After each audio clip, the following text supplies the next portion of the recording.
Okay, so today we are working on a high vanishing point, high horizon line, and for this model we're going to use a staircase. So just like yesterday when we did our street view, we're going to have all our vectors come out of our vanishing points. Remember to draw lightly so you can erase these at the end. Once again, for those of you that are having issues drawing straight lines, I find it easier that if you try to draw a line toward your dominant hand, you'll get a straight line pretty much every time. A little trick I learned in college. Now, as before, I would say at least get 6 vectors on here. I like to use more just because I want easy access to more details if we want to.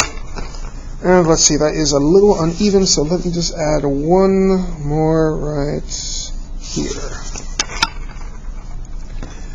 I will use a pink color pencil here, well, magenta really, so you can see how I'm doing this. So first off, we're going to want to find the shape of our staircase, which would be a rectangle, and we're going to make sure that the top corners of the rectangle touch the vectors. And then I'm going to keep going along that vector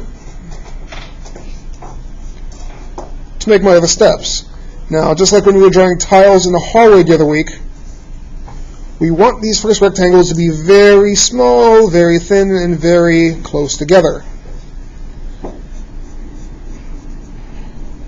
Now, as we get further and further away from our vanishing point here, then we can start giving a little more space and making the faces here, or rather the face of the staircase, a little more agency.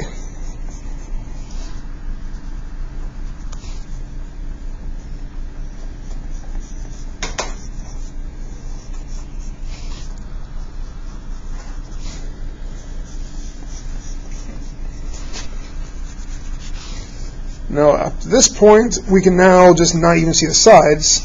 So it's really just the top and bottom of our rectangles here. So to help with depth, we're going to make them wider, and we're going to make them further apart.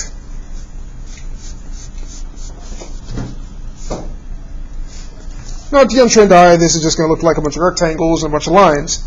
This is where our vectors and our vanishing point comes back in. Going back to our vanishing point, we're actually going to follow it and connect the bottom corner of our top stair, the top corner of a second one, on both sides, making any little adjustments you need to see fit.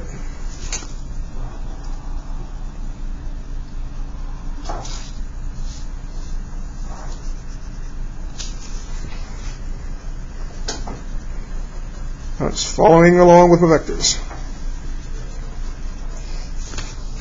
Now, once you get to this point, yeah, I'm out of space. So let's add a few more things here to really put the idea that this is a staircase going up somewhere. Now, just like when we're doing a hallway, we're going to have a box, this time just a tall one, around our vanishing point. This will also be where our light source is. And right next to it, following once again this vector right here, we're going to have a railing, because, you know what, safety first, it matters. Let's not be trying to kill old ladies here.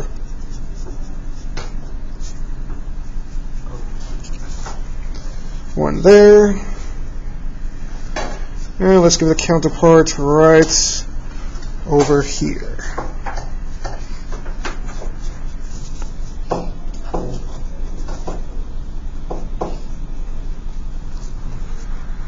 Like so. Now that we've done that, we're going to use shading, since shading is the ultimate form of showing things in 3D. We're going to start with the faces of our staircase, shading each one in. We're going to leave the actual flat surface you step on white because of the light source. It's not going to be completely without shadow. But the darker shadow is never going to go to the faces here.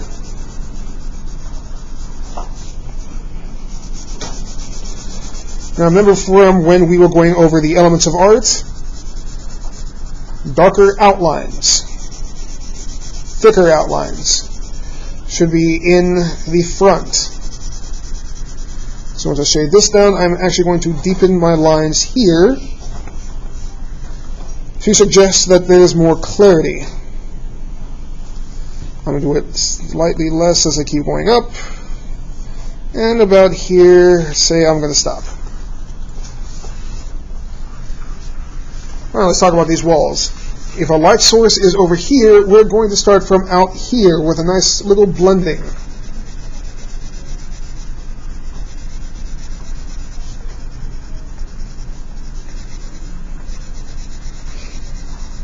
So as we get closer to our vanishing point and thus the light source, we're going to get lighter in our shading.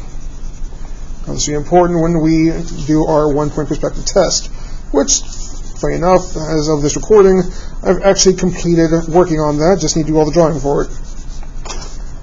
Since a test isn't just a test, it's also something of a story. Because, hey, I'm an art teacher, I'm basically being paid to be extra. We're going to put a little bit of shading down here for our railing. To suggest that's not on the wall, it's just in front of it. And we can put less detail in that shading as we get closer to the light source.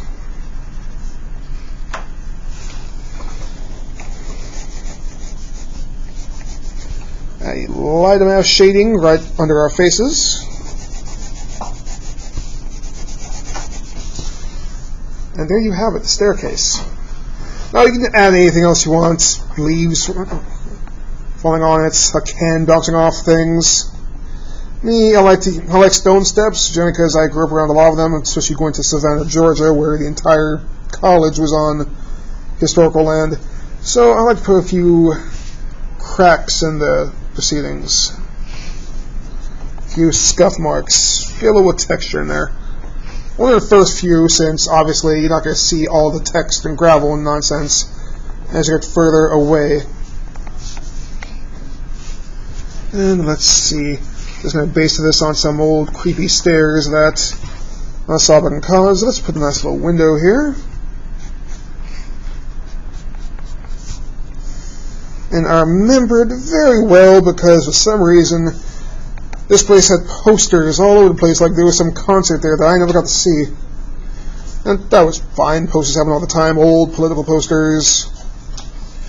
Stuff calling for ban slavery, freedom from the patriarchy, old bunch of stuff there. But for some reason there was just this one building that right across one of these posters was a barred window. This big wrought iron bars.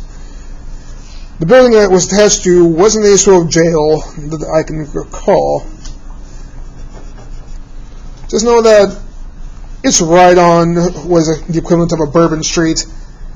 You're walking home, maybe you're a little tipsy, happens in college all the time, but you walk by this building that has these nice big bars, and maybe you're tired from finals, maybe you've stayed up a little too late. Or maybe like my foolhardy roommates, you may have been 1-2 bottles into it, and you see these bars and you start having the strangest thoughts about them. So one year, walking one of my roommates home by this very set of bars, well, all of a sudden this decrepit arm just comes right through the bars, breaking one of them, trying to grab us. Wasn't even Halloween. Lots of screaming, lots of cussing. We ran like little girls, only to find out the next day that someone had been sleeping there and the cops were actually looking for them. For what?